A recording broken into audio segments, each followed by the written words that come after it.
From Washington, D.C., this is Middle East Focus with Paul Salem. Welcome to this week's Middle East Focus. Is a Russian-Iranian-Turkish alliance in the making? The leaders of the three countries held a high-profile summit in Ankara, Turkey this week, their second such summit in 6 months. The three nations have moved closer in the past year, coordinating efforts to bring an end to the Syrian civil war. Presidents Putin, Erdogan, and Rouhani vowed at the summit this week to achieve a lasting ceasefire in Syria. A dramatic shift from a few years ago when Turkish-Russian relations plunged into crisis following the downing of a Russian jet by Turkey in 2015. Turkey has also been at the opposite end of the civil war with the other two, supporting Syrian rebels, while Russia and Iran maintain support for the Assad regime. But there are broader regional and perhaps international implications from this burgeoning trilateral relationship. Are we seeing the formation of a new security axis in the region? Where would that leave the United States? Where would it leave other partners in the region? Here with me to talk about these issues are two colleagues of mine, Gonul, the director of our Turkey program here at MEI. Welcome, Gonul. Thank you, Paul. And my colleague Alex Vatanka, senior fellow and writes and covers things Iranian at MEI. Welcome, Alex. Thank you, Paul. Gonul, let me start with you. Western media headlines calling this a new alliance, making much of this second summit among these three leaders. How would you start us off explaining the importance of this? Well, this is important, especially it has a huge symbolic importance, I think. I mean, there were three major issues that they talked about. One of them was shoring up the partial ceasefire, and they talked about the state of the de-escalation zones. And the second topic was, of course, Idlib, what will happen, what's happening in Idlib, and what will happen. And the third one was the Syrian constitution. But if you look at all those issues, there are diverging views. And yet, I think, again, this was symbolically important because the meeting came at a time when President Trump is talking about pulling out of Syria, and Russia and Turkey are isolated diplomatically. So this was a display of unity, and it underlined the fact that these three countries have become the central players in the conflict. Well, I'll come back to many of those themes. Let me get Alex's view of the importance of the summit. What's the importance of it for Iran? How do they view it? I'll second everything Gonul just said, but I tell you, when you look at the Iranian reaction, the sort of conversation about this in Iran, it seems to me very quickly you kind of reached the conclusion that Syria was almost secondary in terms of why they came to this summit. To Gonul's point about the countries that are diplomatically isolated, obviously the Iranians know how that feels. They've been isolated, and they're kind of looking forward to a potential further isolation, depending on what President Trump does on the 13th of May about the future of this nuclear agreement. So I think the Iranians came also to Ankara. Sort of to have friends and cement international particularly, relations. I think the Turks. I think I would love to know in the following days what we find out about what President Rouhani is asking the Turks to do. Turkey is an important economic partner of Iran. And I think, if you think about it from the perspective of the Iranians, trying to sort of figure out ways to circumvent a post-U.S. withdrawal strategy on the question, how do we contain Iran, how do we punish Iran? So yes, I think obviously Syria is there. Again, Gonul pointed out there's a lot of tension. There's tension between Iran and Turkey. I don't think Iranians or the Turks see eye to eye in Syria at all. Despite all the talk of everything being hunky-dory, that's not the case. And I think the same is true. Is hunky-dory a Persian term? Well, we can go with that. And I think the Iranian-Russian relationship on the question of what to do with Syria isn't all in sync either. I think if you again listen to the debate carefully in Tehran, you do hear Iranian fears about what will the Russians be willing to do with who that might come at Iran's expense. Yeah, so keeping an eye on each other as well. Exactly. Gonul, you mentioned de-escalation zones in Syria, but there doesn't seem to be any de-escalation. I mean, there's been escalation, obviously, in eastern Ghouta, which was one of the de-escalation zones, with the regime using all its firepower. Hundreds killed, thousands injured, taking over most of eastern Ghouta. Turkey launched an operation and captured Afrin, the province, and the region.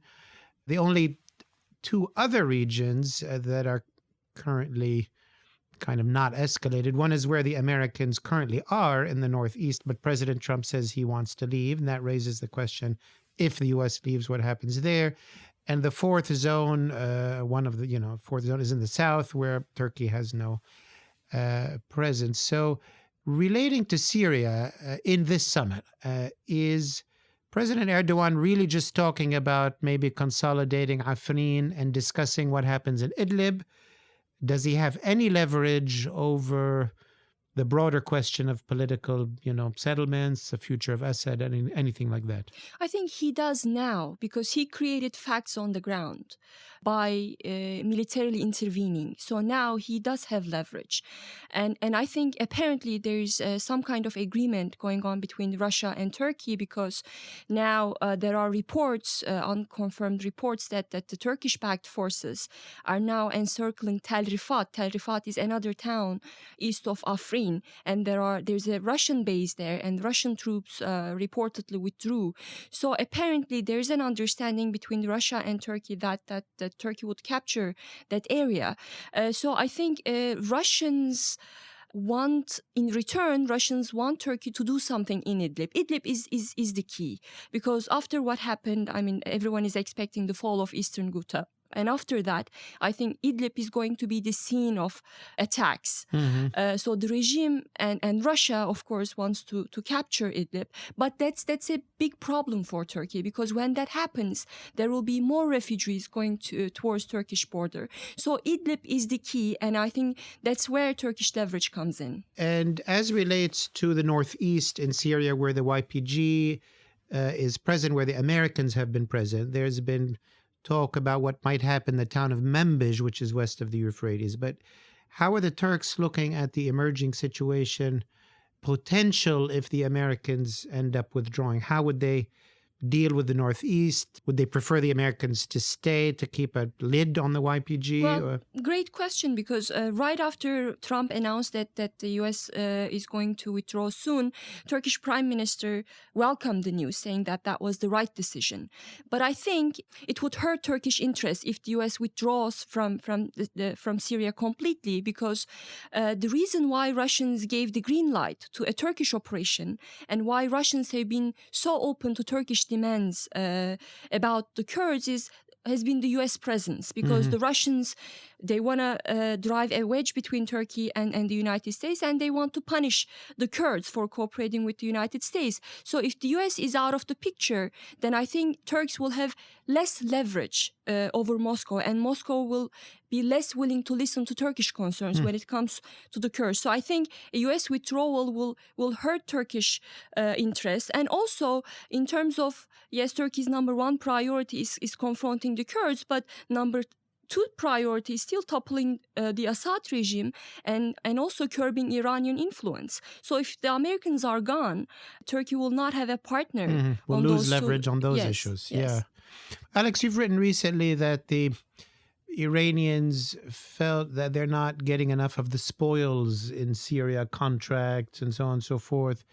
Is talking with Russia and Turkey a way to bolster their sort of leverage over these issues, or any other interest you see that they're trying to play on by going to Ankara? Well, I mean, number one, that's important to sort of always remember is the Islamic Republic usually never hasn't really, since 1979, turned down too many invitations to appear at international events, simply because they've been sidelined so many times that when an opportunity comes, on Syria, obviously, they've been one of the key players for some time now on the ground, and since the beginning of the Astana process, which Iran really hopes will be basically the mechanism that feeds into the Geneva process, and by which I guess what the Iranians want is to secure international reconstruction money, and looking at the post-war phase and looking at the reconstruction phase.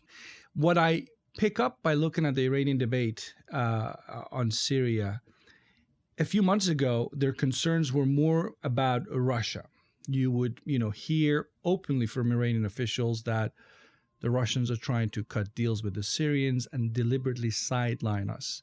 Now, those stories and those sort of comments are taking a step back, and what you hear more about is what is Turkey up to? And can we make the Turks see sense? And that's exactly, to use a phrase from the Iranian terminology, the Iranian regime's uses of words like that. What do they mean? I think what they mean by that is, can we get Turkey to accept Assad will stay?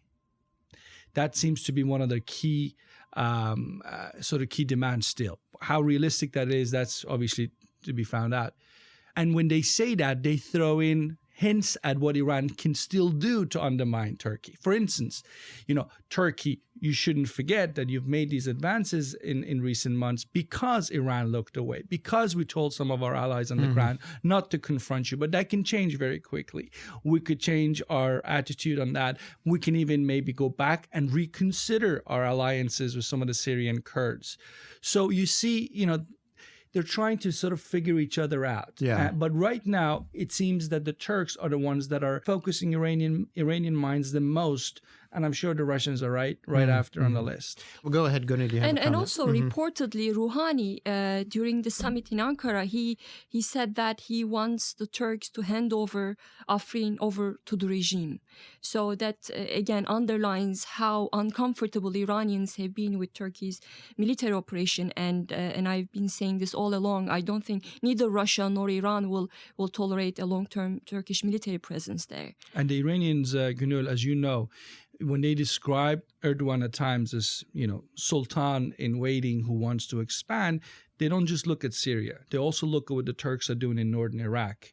And for them, this isn't just about Syria. Sure. From an Iranian perspective, this is about that whole corridor where Iran has been so active in the last 7 years and arguably before.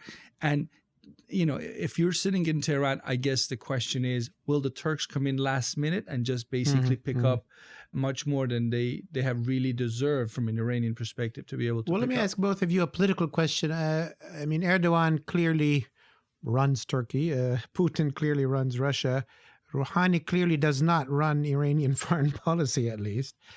He's not, in that same league. My question is, for President Rouhani today, a number of things. One, that the nuclear deal, the promises that the nuclear deal would lead to many things, has not panned out. And if the U.S., further withdraws, the deal is no longer sort of the promise it was. The Revolutionary Guard's harsh policies in Syria have been proven kind of victorious, and maybe their line, be tough, be confrontational, is the one that's gaining the day. So what does President Rouhani, as an Iranian leader, bring with him to the table? How many shots does he call? And where is he today politically in Iran? What does he represent when he's coming to these summits? Like a foreign minister or less than that?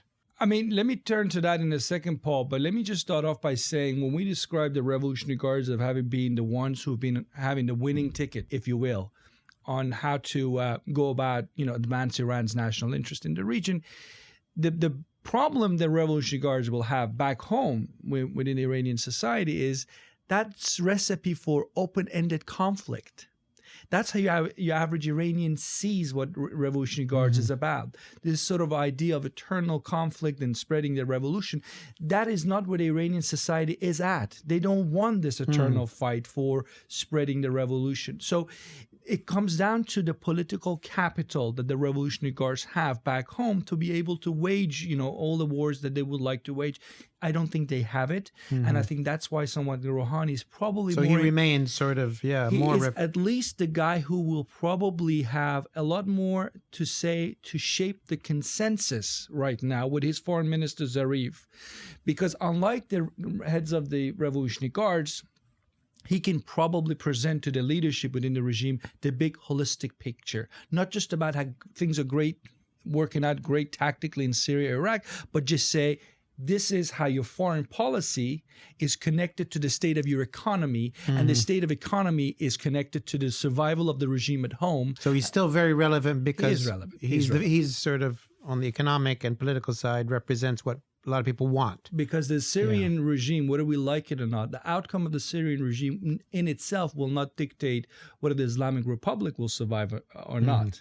And that's why, Rouhani and his people can't just think about it. And Gonul, how is this playing in Turkey for President Erdogan? I mean, to be sort of almost allied with the two forces that supported Assad next door in the most horrific massacres of largely Sunni Syrians in modern history. Does it come at no cost? It's just, he looks good because he's with strong leaders. How is it playing out? No, actually, it's Russia now. According to recent public opinion polls, Russia is considered the most important Turkish friend of Turkey in the region. And Iran also. There are those people in government circles who are promoting closer ties with Iran. So I think right now what he's doing in Syria is quite popular. Again, his military intervention in Afrin and his threats of attacking Manbij, they are quite popular. They have the support of 80% of Turkish public. So what he's doing with Russia and Iran is popular mainly because of Turkish frustration over US. It's not just because US is cooperating with the YPG, but the entire confusion in Washington.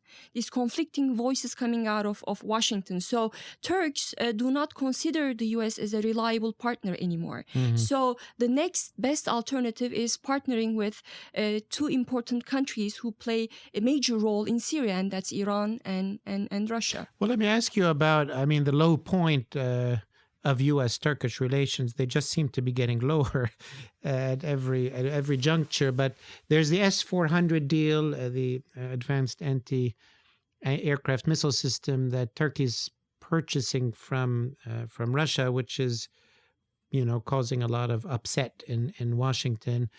Could you say a bit more about that and the current low point of U.S.-Turkish relations, especially with the coming in of Mike Pompeo at State Department, John Bolton at National Security Advisor, also both fairly anti-Turkish in some of their statements? Yes, there are just so many issues that are haunting Turkey-US relations at the moment. So the YPG, US cooperation with the YPG is only one of them.